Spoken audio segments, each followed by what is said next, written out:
Mesdames et messieurs, bonjour, bienvenue sur Global Africa, ravie de vous recevoir. J'ai sur le plateau deux femmes d'influence, deux femmes africaines, deux femmes audacieuses. Vous aurez le plaisir de les retrouver après ma présentation, évidemment. Je suis Carmen Févillier, comme vous le savez, encore une fois. Je suis ravie de vous retrouver autour d'un événement important. Et pour cela, je vais vous présenter Léo Kadi et Kadia. Bienvenue Léo Kadi, bienvenue Kadia. C'est le contraire. Merci Carmen. Excusez-moi, j'ai toujours le trac quand je commence mes émissions, ça commence toujours comme ça. Et donc j'ai Kadia. Absolument. Kadia Silla. Absolument, Silla Moisson. Moisson et Léo Kadi Ebakissé. Voilà. Et nous sommes là autour de cette table pour parler de l'événement qui arrive très bientôt. Ah oui, lundi prochain. Un événement inédit. Absolument. Et c'est le salon des industries africaines. Absolument. Alors, comment expliquez-vous deux femmes qui se lancent dans ce secteur, un secteur en général, quand on le dit que c'est un secteur qui est réservé aux hommes? Merci infiniment Carmen et merci à la chaîne de nous donner la parole aujourd'hui pour parler de cet événement, comme vous avez dit, événement inédit, avec Léo Kadi Ebakissé, avec laquelle j'organise régulièrement des événements à impact. Et il nous a semblé pertinent et surtout nécessaire d'évoquer ce sujet de l'industrie, puisque nous savons que l'Afrique aujourd'hui, par rapport au reste du monde, est en quête d'industrialisation. Oui.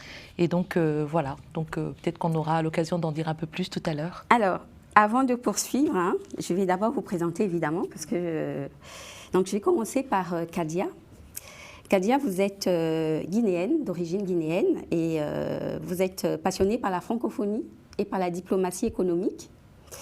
Vous me dites s'il y a encore des choses à ajouter. Merci. Vous avez une carrière de plus de 17 ans dans les ressources humaines et les relations sociales en France.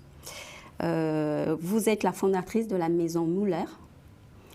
Et vous avez rejoint le groupe français Grant Alexander, ce qui fait votre fierté, parce qu'on en parlait encore dans les coulisses tout à l'heure. C'était en 2018. Et vous avez contribué à établir un bureau donc, de cette entreprise, un bureau de représentation à Abidjan. Et vous y avez joué un rôle clé dans l'accompagnement des entreprises. Voilà, donc je fais le lien entre accompagnement des entreprises et le salon des industries africaines que vous êtes en train d'organiser. Vous êtes également, donc ça fait beaucoup parce que vous êtes une femme puissante, audacieuse. Vous êtes fondatrice de l'association Audacy for Africa en Guinée et en France, pour la promotion de la formation professionnelle, la valorisation de l'entrepreneuriat au féminin, vous êtes là, et des valeurs d'éducation. Vous êtes également cofondatrice du Club des diasporas africains de France et Amis de l'Afrique. Et donc, Kadia Silla Moisson, encore une fois, bienvenue. Merci, merci infiniment Carmen. Alors, je me tourne vers Léo Kadi. Léo Kadi, vous êtes Global Coach certifié et praticienne narrative. Qu'est-ce que ça veut dire avant de poursuivre sur votre présentation? Le coaching, c'est de permettre de déconstruire tout ce qui sont des freins et qui bloquent les personnes dans leur évolution, dans leur développement. Et praticienne narrative, c'est que j'aime reconstruire des histoires. Reconstruire des histoires pour permettre d'avancer. On va déconstruire des schémas qui nous bloquent pour aller vers quelque chose qui sera meilleur pour nous. D'accord. Et donc, vous êtes conférencière. Vous êtes la première femme à avoir obtenu le label de maître de cérémonie. Et c'est le rôle que vous allez jouer dans le salon des industries africaines. Et vous intervenez généralement, plus souvent, encore, toujours, en qualité d'animatrice et modératrice. Absolument. D'accord. Vous accompagnez, comme vous l'avez dit, des leaders et décideurs. Vous fondez en 2025 Talent Awake, justement, c'est ce que vous avez décrit. Vous réveillez les talents, vous réveillez... Exactement. Ceux des dirigeants, les lumières. ceux de leurs équipes. L'idée, c'est de se dire que chacun a un talent dormant pour certains. D'accord. Et l'idée, c'est de pouvoir le mettre en lumière, le magnifier, mais surtout les mettre dans des zones d'excellence. D'accord. Et vous êtes encore auteur d'un livre qui paraît cette année, en 2024. Le titre est L'énergie de l'ambition. Vous êtes toujours autour de l'ambition.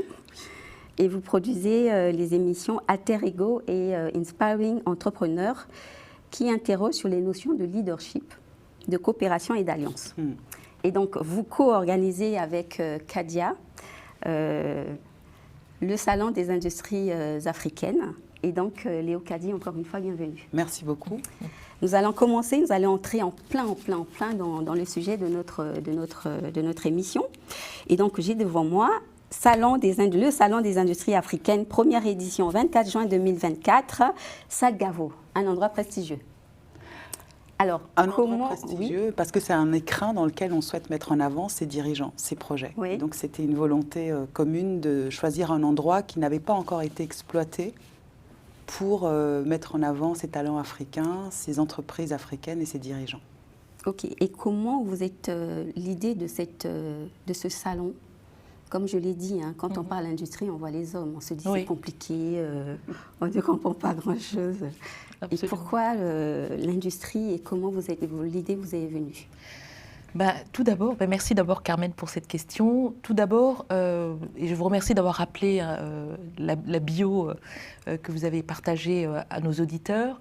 Moi, j'ai toujours eu envie de créer du lien avec des gens, avec des entreprises, organiser des temps de partage, des temps de rencontres, d'échanges, pour toujours aller vers un narratif positif, pour toujours créer du lien et puis voir ce qui nous unit et ce qui nous rassemble. Ouais. Donc très tôt, j'ai toujours organisé des événements autour de la diaspora, mais pas que, mais aussi autour des entreprises, puisque vous avez rappelé tout à l'heure, je travaille pour une entreprise, donc cette entreprise, c'est un peu mes interlocuteurs aujourd'hui, mes interlocutrices.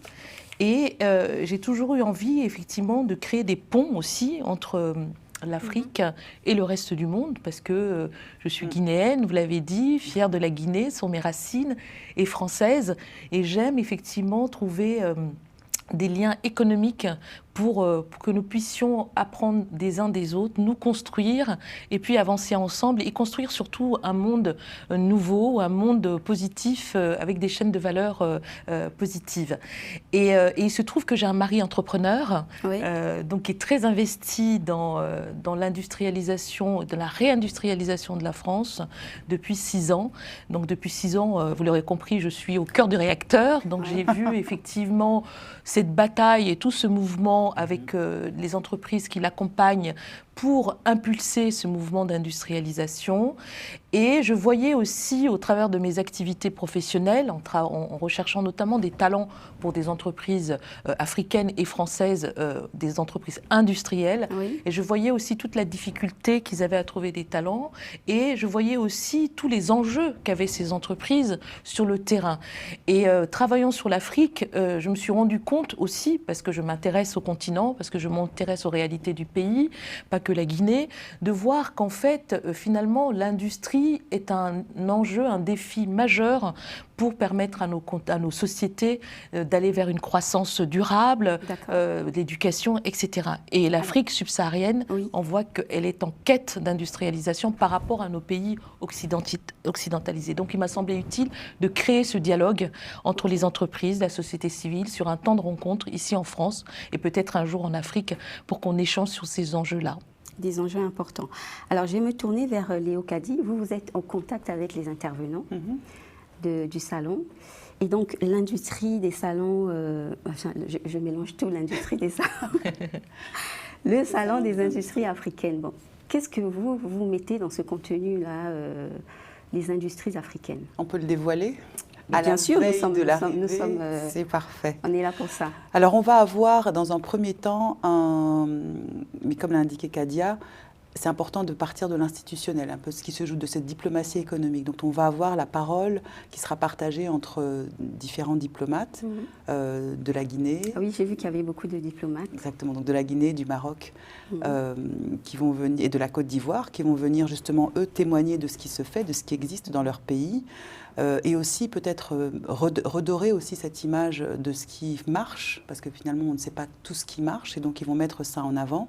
Et ils auront face à eux une interlocutrice d'une entreprise qui s'appelle Astria, qui eux justement développent énormément de marchés sur le continent, qui viendra aussi en miroir rechallenger ce qui est posé et expliquer comment est-ce qu'il se déploie.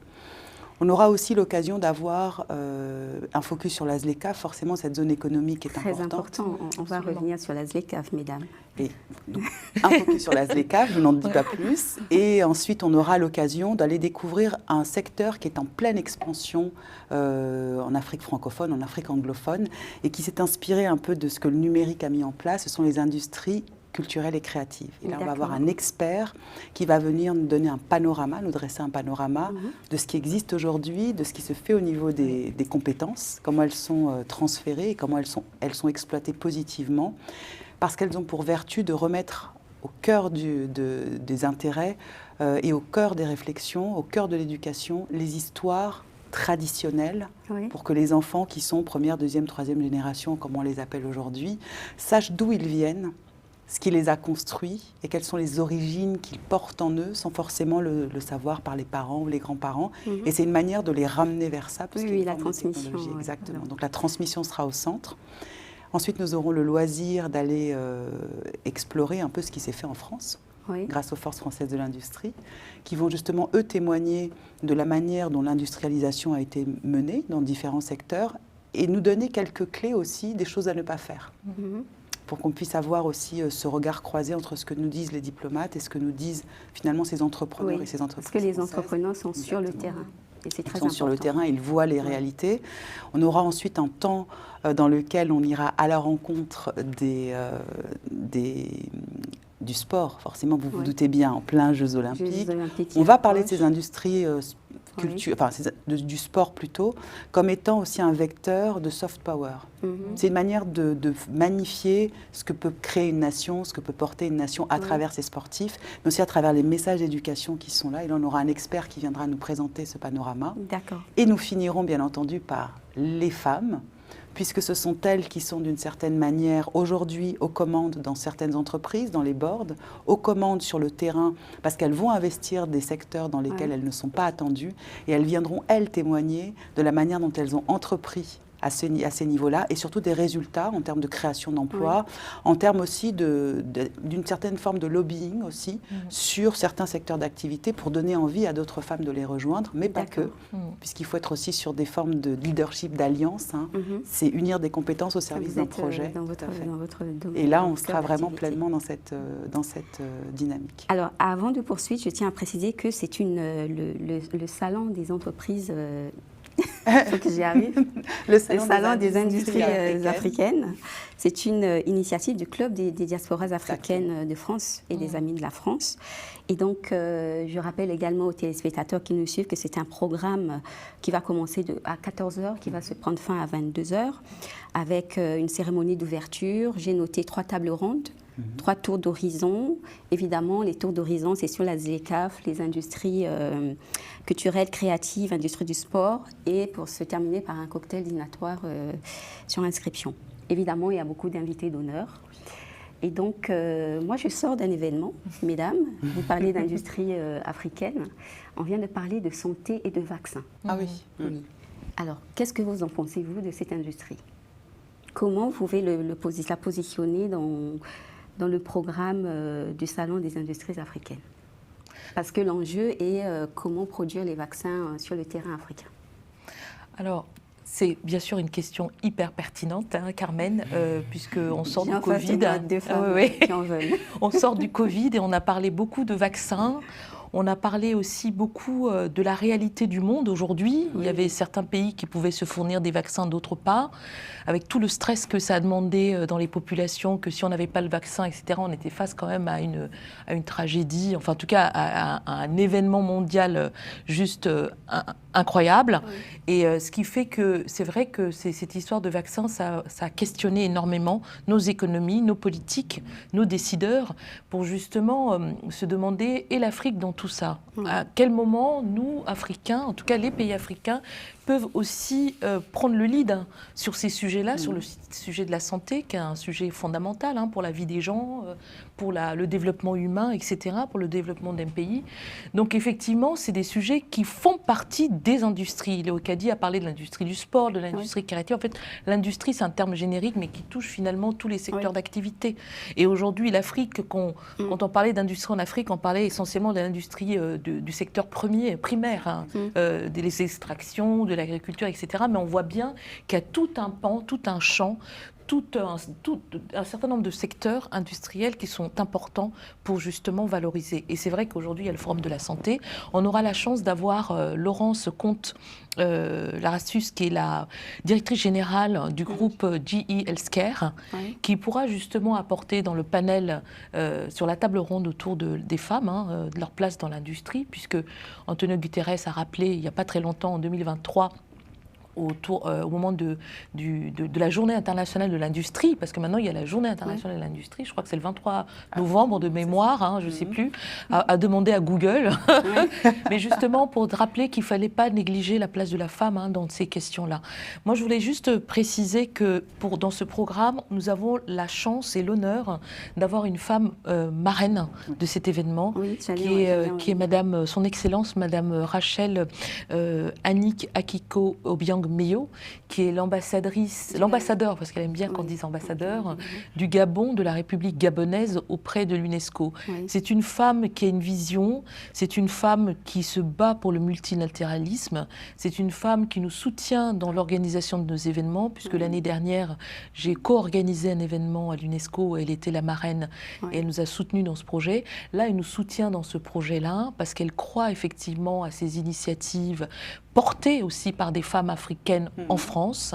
Et c'est important, au-delà de la santé, au-delà de tous ces sujets, que nous gardions le lien avec la République française, parce que le monde change. Nous sommes aujourd'hui dans des situations complexes, aujourd'hui de société.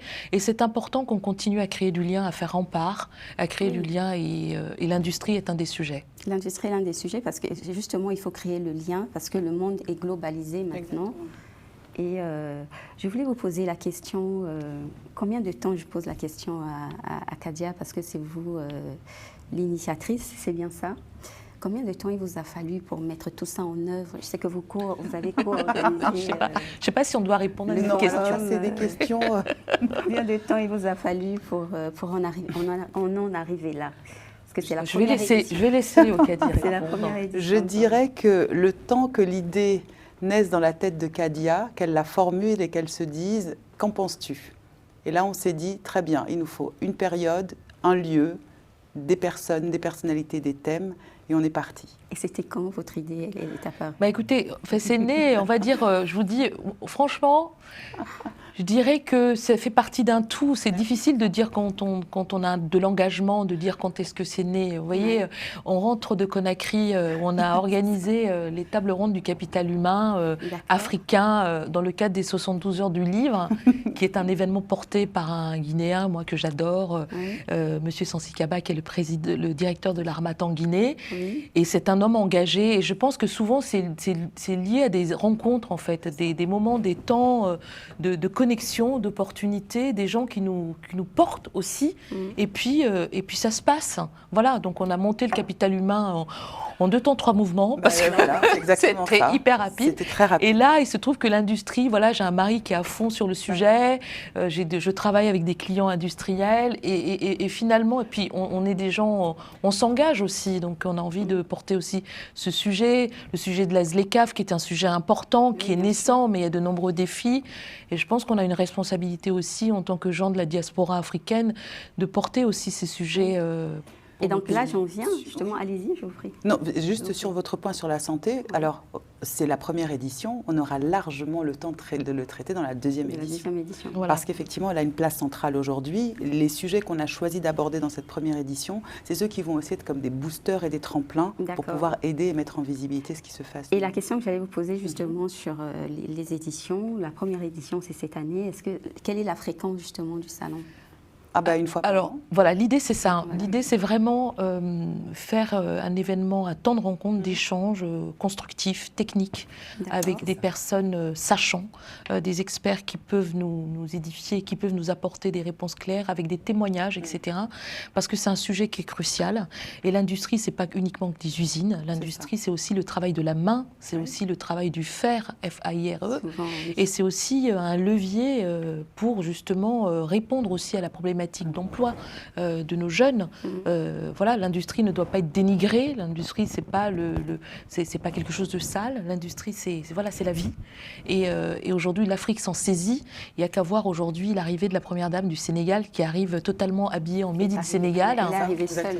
Voilà, Made in Sénégal. Elle est arrivée seule. Et donc voilà, donc ça témoigne aussi. Un commentaire personnel. Ça témoigne aussi ces talents. C'était une très belle robe. Mais tout est Made in Sénégal. Donc c'est une manière de magnifier. Donc magnifier le local. Au niveau de la couture, et ça vient réinterroger aussi toutes ces petites mains qui étaient invisibles hier, qu'on a envie de mettre sur le devant de la scène. D'ailleurs, on aura une invitée qui viendra parler justement de cette partie textile et de l'événement qu'elle crée autour de ça. C'est magnifique. Et d'ailleurs, mesdames, peut-être peut-être mon collier. Oui, c'est ça. Robe, bon, alors après, il y a les bracelets qui viennent de Guinée. Nous avons les accessoires africains. Nous en avons quelques-uns. L'industrie africaine. Absolument. C'est magnifique. Et moi, je voulais savoir, parce que vous aviez parlé tout à l'heure de la manière dont vous avez commencé à faire les choses. Quels sont vos sponsors et vos partenaires ? Alors, nous avons la chance et l'honneur d'avoir un partenaire qui est une entreprise, un acteur majeur de la finance en Afrique, qui est le groupe Ecobank. Le groupe Ecobank par la filiale France internationale, donc qui nous apporte son appui. Nous aurons d'ailleurs la chance d'avoir quelques collaborateurs dans les tables rondes.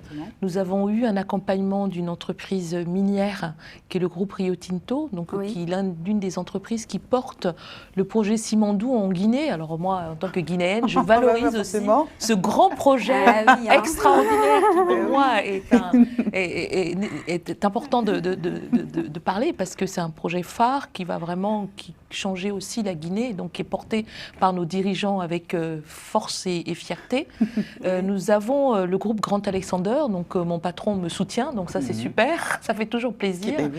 Et bien sûr l'incontournable Orange Money qui nous soutient et qui est d'ailleurs notre partenaire officiel, puisque c'est celui qui accompagne quasiment tous nos événements du Club Diaspora en France. Donc je tiens d'ailleurs à remercier Bruno Guivarch de son soutien. Et nous avons les partenaires aussi médias qui nous soutiennent. Bon, il y a aussi le média Upendo qui nous soutient. Il y a Vox Africa qui est un média partenaire. Nous avons A-News aussi qui nous soutient. Et bien sûr Steve Lorcy qu'on ne présente plus, le photographe de l'Assemblée nationale française. Donc voilà, j'espère que j'ai oublié personne. Mais Léo Cani, il y a aussi Global Africa et Global Africa. Voilà, bien sûr. Et vous, bien voilà. Absolument. Voilà, et vous, bien sûr. J'ai laissé le mot de la fin à la star. Qui nous permet effectivement d'avoir cette mise en lumière, ce lancement. C'est une belle. Et nous vous remercions pour cela. Je vous en prie, mesdames. Alors, on a dit beaucoup de choses, mais succinctement, qu'attendez-vous de ce salon sur les industries africaines ? J'allais dire de façon très concrète du contenu opérationnel, c'est ce à quoi vont s'employer nos différents intervenants, des solutions aussi pour pouvoir apprendre finalement des échecs ou des choix peut-être stratégiques antérieurs qui n'ont pas marché pour permettre de faire des leapfrogs en termes d'apprentissage au niveau des pays africains qui seront présents, mais aussi des échanges qui seront porteurs de ce que j'appellerais moi de création de business qu'on pourra avoir le plaisir de présenter sur les éditions suivantes. Oui. C'est ça que notre cocktail. Et donc il y aura un lien, toujours le lien que vous faites sur voilà. L'idée, c'est quand même de le faire vivre aussi dans le temps. Là, il y a une date, il y a un temps de rencontre, mais il y a aussi des choses qui vont se créer, des choses qui vont naître. Et notre rôle, c'est aussi de pouvoir expliquer ce qui se construit sur la durée. Alors, vous avez parlé de la ZLECAf, mesdames. Nous y voilà. Nous sommes sur la ZLECAf. Alors, la ZLECAf, c'est la zone de libre-échange africaine. Et le nœud, en fait, c'est que les pays de la ZLECAf soient interconnectés. Et donc, est-ce que le salon, le tour d'horizon, va nous montrer de quelle manière les infrastructures routières sont importantes en Afrique ? Alors, pour la ZLECAf, c'est un bon sujet, c'est une bonne question, Carmen. C'est un sujet qui interroge beaucoup de gens, en fait, aujourd'hui. Pas que en Afrique, mais aussi au sein de la diaspora, parce qu'en fait, on le connaît peu, en fait. Cette zone, on entend parler. Alors on peut regarder sur Google pour savoir quelles sont les ramifications, mais aujourd'hui, en fait, on ne sait pas trop à quoi ça va correspondre, quels sont les... Il y a bien sûr des défis, etc. Parce que pour créer la libre circulation des personnes, des biens et des services, il faut de l'infrastructure, il faut un certain nombre de choses, il faut des compétences, etc. Mais c'est une zone, à mon sens, qui est une chance pour l'Afrique. Je pense que c'est une chance pour l'Afrique et on a invité d'ailleurs un universitaire, un académicien qui est Monsieur Houmni. Oui, vous l'avez peut-être pas Abdelghani. Absolument, qui est professeur à l'université de Casablanca et qui est vraiment d'un des experts sur le sujet, donc qui nous transmettra, qui passera en vidéo en direct pour justement parler des défis et des opportunités. Et je pense qu'il faudrait que tout Africain, où qu'il soit, se saisisse de cette question de la ZLECAf et essayer de plus en savoir. En tout cas, moi, ça m'anime et j'aimerais en savoir un peu plus. Et je pense que c'était aussi l'occasion de mettre ce sujet au cœur de nos sujets. D'accord. Alors, toujours sur la ZLECAf, vous mettez en exergue 5 pays. Alors, je ne sais pas si je fais bien le lien entre le tour d'horizon et la table ronde numéro 1. Le tour d'horizon, c'est l'introduction avec la ZLECAf, parce que c'est quand même le lieu où il y a plein de choses qui se jouent. Et ensuite, on aura des témoignages de pays. Donc, on aura d'abord cette présentation de ce que c'est que la ZLECAf, s'il y en a encore qui l'ignorent. Mais c'est surtout de pouvoir bien comprendre son fonctionnement, ses enjeux et ce que ça a comme impact sur différents pays. On a beaucoup de sujets en ce moment où vous avez des Africains de plusieurs pays qui se plaignent de la capacité à obtenir des visas alors qu'on est à quelques mètres, à une frontière qui est finalement terrestre, mais qui n'est pas de langue, qui n'est pas de culture. Et donc, ça rentre aussi dans ces éléments-là parce qu'on parle des biens, mais on a aussi les personnes dans leur circulation. Donc, je pense que ce panorama-là, en introduction, nous permettra de comprendre quelles sont les problématiques, quels sont les points d'attention, mais aussi ce qui a déjà été accompli depuis que la ZLECAf a aussi été créée. Parce qu'on n'est pas encore qu'au point mort. Il y a encore des choses à développer. Donc on aura ce premier regard-là en introduction des tables rondes des ambassadeurs. Alors, moi j'ai noté une question. Vous mettez en exergue 5 pays. Oui. Donc, et là, vous allez me dire que vous ne voyez pas le Congo. Non, pas du tout. Je ne fais pas la... Lequel il manquait? La RDC. La RDC. La RDC qui est le poumon quand même, je pense, de la ZLECAf. La RDC est un pays très vaste, riche en termes de population, richesse minière, tout ce que vous voulez. Alors, j'ai été surprise de ne pas voir la RDC. Alors, c'est le premier salon. Oui, exactement. Et il y a 54 pays. J'allais répondre à votre place. Nous avons 54 pays. Il y a 54 pays. J'allais répondre à votre place. Et comme vous l'avez noté, vous avez dit que nous démarrions à 14h pour ensuite avoir une conférence. Donc, sur ce temps réduit, c'était le choix pour la première édition. Voilà. Bien entendu, l'objectif, c'est que ceux qui viennent nous voir se disent c'est le lieu où être. Moi, j'ai quand même quelque chose à ajouter par rapport à ça.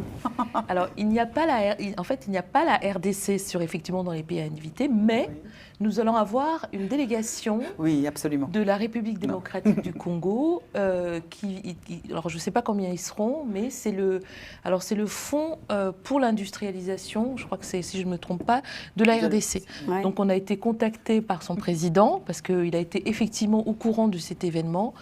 Et il a sollicité y participer parce qu'il se trouve qu'ils sont en France en ce moment. Donc, en fait, voilà, il y aura quand même la RDC. Ils seront là quand même. On aura le loisir d'échanger. Voilà, absolument. Et donc, au cocktail, nos invités auront le loisir d'échanger avec eux. Très important parce que... J'espère que demain, l'année prochaine, ça sera... En tout cas, vous nous avez lancé une perche. C'est ça, là. Et c'est pas la promotion. Non, c'est un pays qui vaut le détour. Donc, ce sera l'occasion... Alors, moi, je me suis posé la question de savoir qu'est-ce qui a motivé le choix des intervenants. Pour la table ronde, pour les tables rondes, peu importe, par exemple, la ZLECAf, le tour d'horizon, regard croisé avec la réindustrialisation, par exemple. Qu'est-ce qui a motivé Alors, moi, je vais répondre en qualité d'animatrice. Moi, j'avais besoin d'avoir, pour cette première édition, des experts. Au-delà de gens passionnés par ce qu'ils font, des experts qui puissent témoigner d'actions concrètes, qui puissent être visibles et surtout qui puissent aussi le transmettre de manière simple à l'auditoire qui est présent. Ça, c'était vraiment, j'allais dire, le regard de l'animatrice. Voilà, c'est un peu la même chose. D'accord. En fait, oui, c'est un peu la même chose, parce que c'est vraiment des gens qui peuvent apporter leur expérience. Quand vous prenez le groupe Ecobank, c'est une banque qui finance aussi les industries, des PME en Afrique. Quand vous voyez le groupe Rio Tinto, c'est l'industrie minière aussi. Dans le panel, dans les femmes, nous avons une jeune femme très active du Sénégal, Absatou Doro, qui a quand même été l'une des femmes africaines issues de la diaspora africaine de France à monter le forum sur les métiers du luxe. Donc on touche là à l'industrie du luxe. J'ai déjà rencontré d'ailleurs. Voilà, qui est formidable. Et justement, elle apporte des temps de rencontre sur la formation dans l'industrie du luxe. On voit qu'aujourd'hui, il y a de la créativité, l'industrie créative auprès des créations du textile. Et ça, c'est de la création d'emplois. Donc, elle sera là. Nous avons quelqu'un comme Marie-Jeanne Servan-Thomas, qui est la fondatrice de Brune, donc qui est aussi présente tous ces secteurs dans son magazine, donc elle peut aussi apporter sa vision des choses. Et puis Healthcare, Healthcare là pour la santé.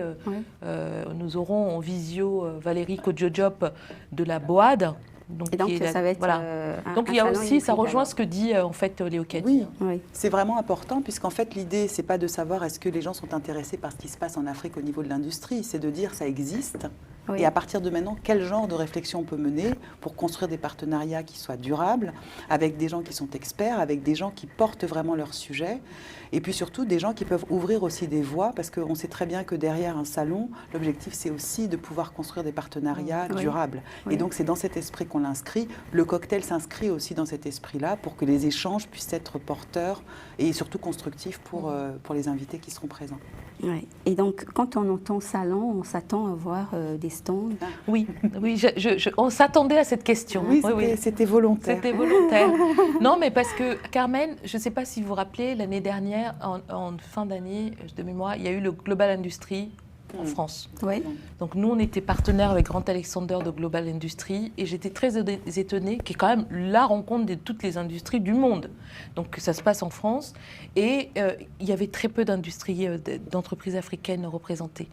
Donc en discutant avec les organisateurs, je lui dis mais ce serait intéressant, comme à Cannes, on sort de Cannes, d'avoir un pavillon Afrique avec des industriels, et puis aussi pour susciter l'investissement en Afrique, parce qu'il ne faut pas se leurrer, le continent du millénaire, c'est quand même l'Afrique. Donc si on commence pas maintenant, c'est là-bas que ça se passe quand même. Oui, bien sûr. Donc c'était aussi.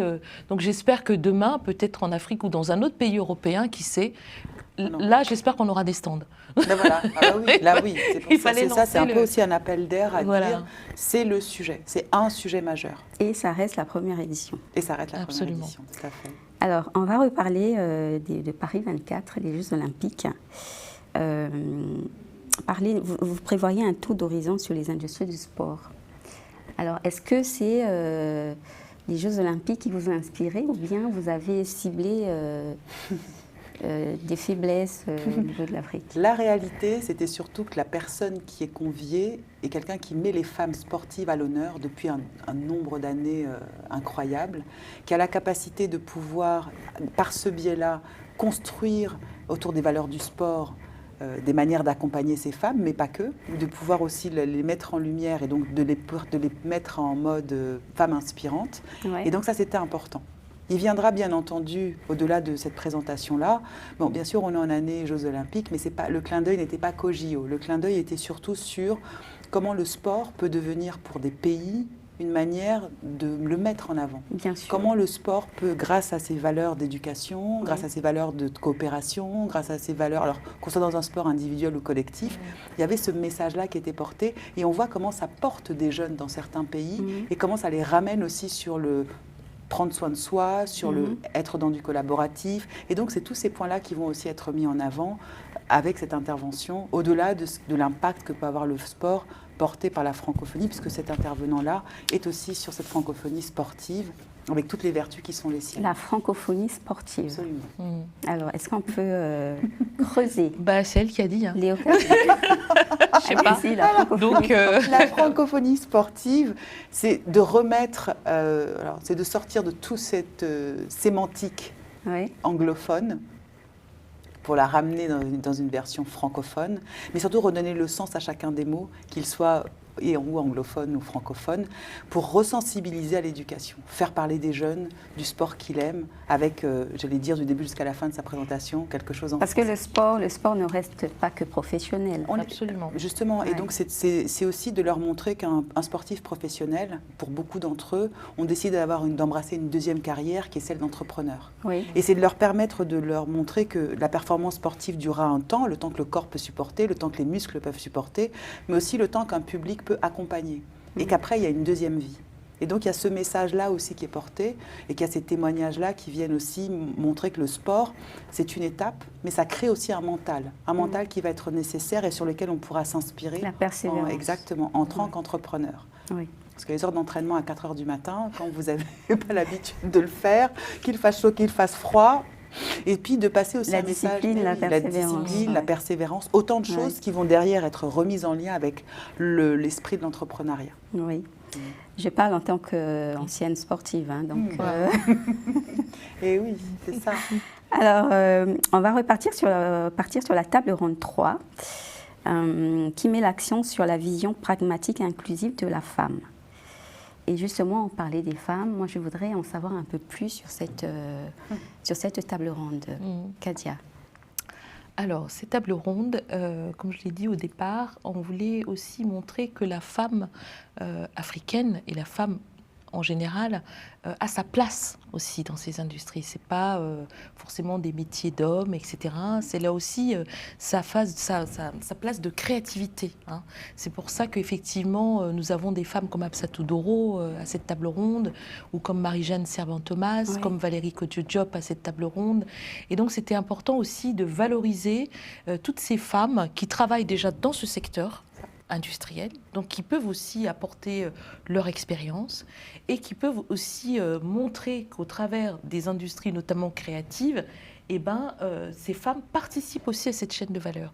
Parce qu'on a vu au début de notre échange que l'industrie, finalement, est un enjeu majeur de développement, de croissance pour les pays, d'emploi, d'employabilité des jeunes, et que c'était important aussi de mettre la femme au cœur de ce dispositif. Et pendant la journée internationale de l'industrie, c'est Antonio Guterres, donc comme je le rappelais tout à l'heure, qui disait qu'il ne faut pas négliger la femme, surtout la femme africaine, parce que quand on prend l'industrie primaire, enfin le secteur primaire, l'agriculture, 70% des gens qui travaillent, des forces vives aujourd'hui en Afrique, sont des femmes. Hein, que ce soit dans le textile, et quand on prend le textile aujourd'hui, c'est souvent les femmes. Hein. Alors moi j'en viens justement, le nœud qui est là, j'espère que vous en parlerez, je suis sûre que vous en parlerez pendant le salon. Comment professionnaliser justement l'activité des femmes, hein, de l'industrie créative des femmes, parce qu'elles restent beaucoup plus dans l'informel. Alors, ça c'est un autre sujet. Il faudra un autre salon. C'est un vrai problème. Qui va le développer. Oui. Mais on va voir, notamment à travers le salon du luxe, que un certain nombre d'entre elles ont accepté de faire le pas vers le formel en quittant l'informel. La question, c'est aussi, il y a des points derrière qui sont importants à traiter. C'est que le secteur informel, entre guillemets, il a toujours fait partie de notre histoire sur le continent. Tout le monde a eu un oncle, une tante qui avait un champ à côté, qui était en train d'acheter son ciment pour monter son immeuble. Et ça fait partie un peu de la dimension culturelle. Ce qui se passe aujourd'hui, c'est que pour pouvoir... La vraie question de fond, c'est est-ce que des personnes qui sont dans l'informel ont réellement envie de passer dans le secteur formel, qui implique derrière une éducation sur la gestion financière, qui implique derrière une éducation sur la gestion entrepreneuriale, de gestion. Mais quelquefois, elles ont cette éducation. Donc, elles l'ont. Bien sûr. Et donc, il y a cette question qu'on peut poser, mais il faut savoir aujourd'hui qu'il y a il y a des universités aujourd'hui, en particulier une au Cameroun, qui est en train de travailler sur professionnaliser l'entrepreneuriat des personnes qui sont dans l'informel pour pouvoir leur permettre d'intégrer finalement les filières qui leur correspondent le mieux. Et on est dans cette dynamique-là qui est en train de se créer. Et donc, certains de ces témoignages viendront aussi illustrer comment ils arrivent à embarquer ces personnes de l'informel vers le formel, tout en préservant leur savoir-faire et leurs expertises. Bien sûr. D'accord. En fait, pour ajouter ce que dit Léocadie, il y a une vraie expertise, mais qui a besoin d'être certifiée. En fait, il faut c'est des formations qualifiantes qui devraient être certifiantes, en fait. C'est ça. Parce que travailler dans l'informel, les gens, ils ont les compétences, hein, les apprentis qu'on voit, les garagistes, etc., ou même sur les... Ils savent le faire. Il ne faut pas dire qu'ils ne savent pas qu'ils sont dans l'informel, que ça ne compte pas. Ce n'est pas vrai. Ils savent le faire, mais peut-être qu'il y a à un moment donné une volonté politique pour certifier ces formations, pour capitaliser sur les acquis de l'expérience. Oui, parce que on est en train d'avancer, de jeter des idées comme ça, pêle-mêle. Et donc, certaines personnes dans l'informel, en fait, elles ne veulent pas que l'État perçoive l'argent qu'il gagne assez durement. Ils ne veulent pas payer l'État de payer des taxes. Ils préfèrent rester dans l'informel. Ça, c'est une éducation aussi. Oui, l'éducation à la finance, absolument. Je pense qu'il doit commencer dès le jeune âge, je pense. Qui commence dès le jeune âge, qui commence dans la famille et qui contribue aussi à expliquer que finalement réinjecter cet argent sous forme peut-être d'impôt, sous forme de perception, c'est aussi peut-être avoir des garanties, d'avoir une meilleure route, d'avoir un meilleur éclage. Et je pense d'être mieux protégé. Et d'être mieux protégé soi-même en cas d'accident de vie. Et on l'a vu parce que quand on a un chef de famille qui est dans l'informel, en tout cas dans sa totalité, beaucoup d'entre eux ont réussi à faire de belles choses grâce aux tontines, grâce à ces différentes manières d'épargner. Mais sauf que quand ils tombent malades, quand ils ont des accidents graves, la chaîne s'interrompt. Voilà. Et donc c'est vraiment une histoire de rééducation pour comprendre que c'est une forme d'investissement aussi. Et ça permet de pérenniser aussi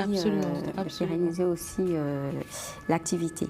Et donc, Kadia, on va parler des regards croisés avec la réindustrialisation de la France, parce que vous avez parlé beaucoup de liens avec la France. Oui. Donc dites-nous encore un peu davantage. En fait, ce regard croisé avec la France, donc je vous parlerai des Forces françaises de l'industrie, qui a été cofondé par mon mari avec 2 associés, donc qui est un mouvement d'entrepreneurs qui regroupe des entrepreneurs français de Barcelone, la Peña de Barcelone, et aujourd'hui à peu près 400 membres.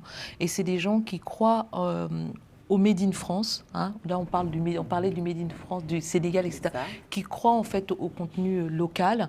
Et c'est des gens qui, à les entendre parler, hein, en allant dans leurs conférences, etc., en suivant aussi la production qui est le leur, c'est des personnes qui ont vu aujourd'hui, on va dire, le délitement de l'industrie française. Avant, la France était un pays très industriel, enfin, l'industrie contribuait à la balance commerciale. Aujourd'hui, c'est plus le cas. Donc, ça a joué un rôle, un impact sur le recul aussi économique de la France dans sa place dans le concert des nations, hein, parce qu'avant, c'était 4e place. Je crois que maintenant, on doit être à la 7e ou 6e place. Donc, c'est des gens qui ont pris leurs responsabilités, qui se sont dit, on va fédérer autour de nous des gens qui sont investis sur cette réindustrialisation pour que nous incitions nos politiques à produire en France. Donc, c'est noble. C'est ce qui est en train de se passer aujourd'hui en Afrique subsaharienne sur cette quête d'industrialisation. Donc aujourd'hui, c'est un mouvement qui est maintenant qui est à l'oreille des politiques, un mouvement qui est aujourd'hui un mouvement d'influence, et donc parce que le travail paie aussi. Et récemment, ces forces françaises viennent de lancer leur fonds d'investissement. C'était cette semaine avec l'entreprise La Place de Cristal pour justement encourager cette réindustrialisation avec des entreprises. Alors, je ne vais pas rentrer au cœur du sujet financier, hein, mais en gros, c'est que je trouve que c'était aussi un exemple intéressant d'avoir ce regard croisé, parce que quand vous prenez, si on va encore plus loin en Asie, en Chine notamment, la Chine, aujourd'hui, elle est, après les États-Unis, un des pays les plus industrialisés, etc. Alors qu'avant, elle était quand même à la traîne, hein, il y a une trentaine d'années. Hein. Mais qu'est-ce que les Chinois à l'étranger ont fait? Ils n'ont pas fait que du Western Union, hein, ils ont aussi investi dans leur pays. Ils ont développé cette industrie. Et aujourd'hui, c'est un pays qui nous vend ses produits, etc. Et c'est à nous maintenant de retourner un peu la chose, même si on continue de commercer avec les autres pays, de se dire commençons aussi ou poursuivons la création au niveau local, la fabrication au niveau local, Made in France, Made in Sénégal, Made in Guinée, pour encourager aussi cette production locale, pour transformer aussi nos pays, et puis pour passer cette transition qu'ont connue nos pays africains, qui, quand les investisseurs arrivaient, ils exploitaient le sol et tout partait. Hein, le cacao partait, était transformé ailleurs. Les chocolats, aujourd'hui, vous n'avez pas de... Non, on n'a jamais été habitué aux barres de chocolat, hein, parce que c'était fait en Suisse, quoi. Donc, alors que là, il y a quand même un défi en termes d'emploi, en termes de formation, en termes de développement des compétences. Et maintenant, les pays l'ont compris. Et je pense qu'il faut accélérer cette dynamique qui est importante. Alors, mesdames, il nous reste 10 minutes avant de terminer cette émission. Je voudrais qu'on parle, mais très brièvement, de la maison Muller, qui est dans le 18e arrondissement de Paris. Et ensuite, Hello Kadi, on va parler de Talent Ewek. Donc, Kadia, je vous en prie. Merci beaucoup à Carmen. Donc, Maison Muller, on est très loin de l'industrie, là pour le coup. C'est pour se poser un peu. Donc la Maison Muller, donc vous l'aurez compris, l'entrepreneuriat, j'ai eu cette fibre aussi grâce à ma famille auvergnate, voilà.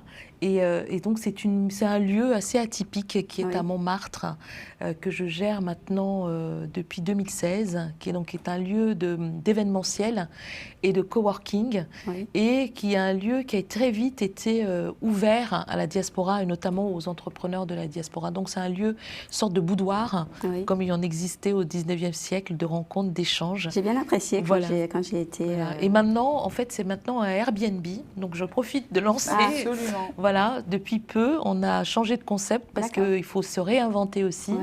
Donc c'est aussi un Airbnb, donc le lien est sur Airbnb et sur Booking, donc avec la Maison Muller. Et on continuera bien sûr à faire aussi des événements régulièrement, je l'espère. Très, très beaux événements. Merci. Léo Kadi, je vous en prie. Talent Ewek, c'est une agence de conseil en stratégie de transformation et développement de l'influence. Donc, c'est deux métiers qui se relient les uns entre eux par l'accompagnement des dirigeants. C'est une première partie où je vais travailler avec eux sur la transformation, mais vraiment au niveau de la vision, au niveau de la culture managériale et des pratiques et de leur communication, vraiment leur posture. Et une fois qu'on a fait ce travail, c'est de leur permettre de développer leur influence grâce aux événements, grâce à la mise en avant dans des émissions, et de leur manière de faire et de leurs projets pour justement inspirer le plus grand nombre, mais aussi pouvoir promouvoir ce qu'ils font dans leur entreprise et qui les rend uniques en termes de manière de diriger ou de manager quand ils travaillent sur cette notion d'alliance. C'est-à-dire quand ils mettent de la coopération, quand ils mettent du co-développement, quand ils mettent de la co-construction au cœur de leur stratégie de développement, là, ils sont accompagnés par l'entreprise. Merci beaucoup, mesdames. Merci. Et chers téléspectateurs, et donc j'étais avec deux femmes de talent, Léo Kadi et Bakissé et Kadia Silla Moisson. Merci. J'ai été très enchantée de vous recevoir sur le plateau. Et donc, je rappelle que vous êtes ici pour un événement très important. Donc, j'invite tous les téléspectateurs à aller salle Gaveau le 24 juin. Salle Gaveau qui est à Paris 8e. Donc, le Salon des industries africaines, c'est donc la première édition. Vous aurez le plaisir de retrouver notre cher Kadi. Vous aurez le plaisir de retrouver notre cher Léo Kadi. Ah bah tiens, oui, ça arrive. Je viens de le remarquer. C'est bien. Pour un très beau moment important pour l'Afrique, un sujet vraiment important d'actualité. Encore une fois, mesdames, je vous remercie. Merci Carmen. Et félicitations. Merci beaucoup. Voilà. Mesdames, messieurs, et moi je vous dis à très bientôt pour une nouvelle édition de 3 ans en Afrique sur Global Africa. Vous retrouverez votre émission en replay Global Africa, justement, et 3 ans en Afrique. Et moi, je me donnerai encore un réel plaisir de vous retrouver. Évidemment, je suis Carmen Févillier et je recevais Kadia Moisson et Léo Kadi et Bakissé. On ne sait pas qui c'est. C'est pas mal ça. Merci. Très bon moment que j'ai passé avec mes deux invités. Allez, à très bientôt, chers invités. Chers téléspectateurs, et au revoir.